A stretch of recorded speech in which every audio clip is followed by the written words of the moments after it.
All right, last page for today. Just a random bunch of problems here. Find the vertex of this lovely equation. Of course, it's quadratic because it's got an x squared in it. So when you graph it, it's going to be a parabola. Is it going to be a smiley face or a frowny face? Yes, it's going to be a happy face, a smiley face, because this is a positive number in front of the x squared.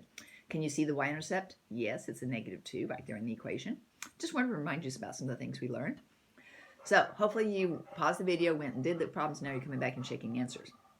All you had to do is type it in the calculator, put it in trace mode, menu 5-1, trace around it using the left and right arrow keys until you got right on top of the vertex. And it was going to say, since this is a happy face, it was going to say minimum. Now the vertex is always an ordered pair, so it's not going to be x equals, and it's not going to be just a plain number. So it's one of these two. So hopefully when you traced around it, you said, oh, look, it's -1, -4. That easy on the STAR test.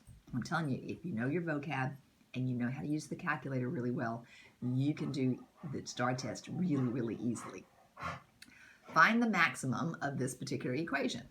Again, it's quadratic. It's going to be a frowny face because it's a negative number here, so it's going to go up and then down. The y-intercept is crossing at -4, just things to know. The maximum, though, I need to trace around it and get right on top of the vertex to see what the maximum is. Now, the maximum is not going to be an ordered pair, and it's not going to be x equals. It's going to be a single number. We just want to know what's the highest y number that's being used in that parabola. So if you go trace around it, the vertex will say some number and then -4. So that was the highest number it went to. Okay, this next one, find the axis of symmetry.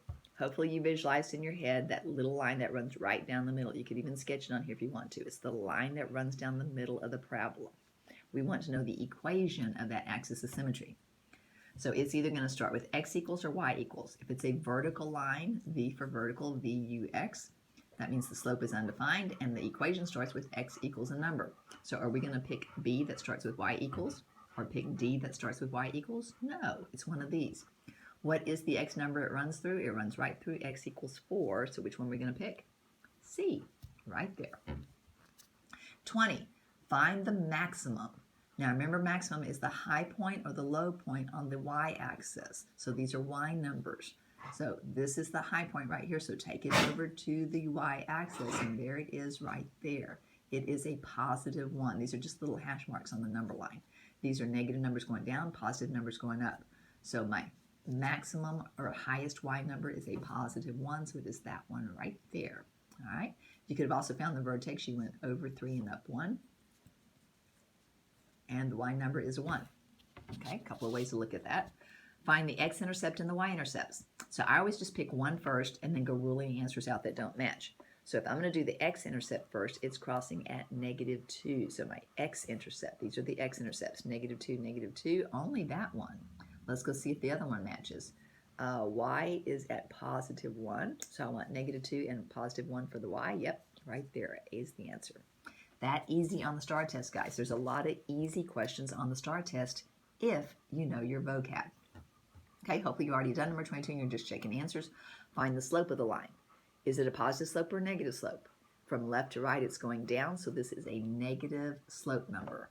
So I'm not going to pick B because that's a positive number, but it's one of, oh, it's not D either because that's positive. So it's either this one or this one, A or C. So let's go find two pretty points. There's a pretty point there, and if I go across, not a pretty point, not a pretty point, but there's a pretty point right there. So I'm going to go down one space and over, count the spaces over. I went 1, 2, 3, 4 spaces over. So down 1, over 4. Rise over run, so it is this one. Down 1 over 4. All right, that is it for today. Make sure you're watching the videos and stuff. If you have not taken the quiz, make sure you go take the quiz because it will count as a test grade and it should be 100. So make sure that you look at the posters in Unit 7 if you have any questions at all about whether you're right on the quiz. Bye, guys. See y'all tomorrow.